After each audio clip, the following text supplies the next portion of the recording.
কালকে হচ্ছে সারাদিন অনেক পরিশ্রমের ফলে এই সাইডে সবগুলো গাছ হচ্ছে কেটে ফেলছি, মানে পরিষ্কার করা যাকে বলে আর কি।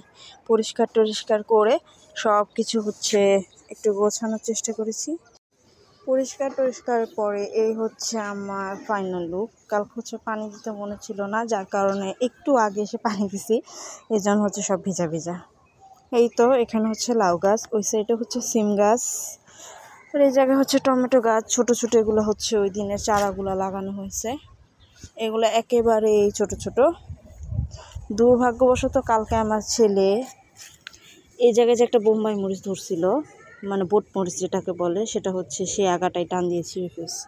মানে আমি বুঝতেও পারিনি, ও কখনো গাছ ছিঁড়ে না, কিন্তু কালকে কেন ছিল আমি জানি না। এই জায়গায় ছিল, সে মরিচটা প্রথম ধরছিল, সেটাই হচ্ছে ও টান দিয়ে ছিঁড়ে ফেলছে।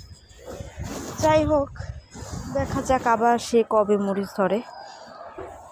মাটির স্বল্পতার কারণে একটা বালতির মধ্যে অনেকগুলো করে চারা লাগানো হয়েছে, দেখা যাক কি ফল পাওয়া যায়। আর এই যে আমার সে কাজ, ফুল দিতে দিতে সে তো ক্লান্তই হয়ে যাচ্ছে, মানে তার ফুলের আর কোনো কমতি হচ্ছে না। যাক মাশাল্লাহ। শিউলি ফুল গাছে আবার কলি আসছে, ওই যে এটা তো হচ্ছে প্রথম কলি ছিল, এটা তো হচ্ছে প্রথম ফুল ফুটছে। ও বাবা, বিচিও চলে আসছে। যাক মাশাল্লাহ।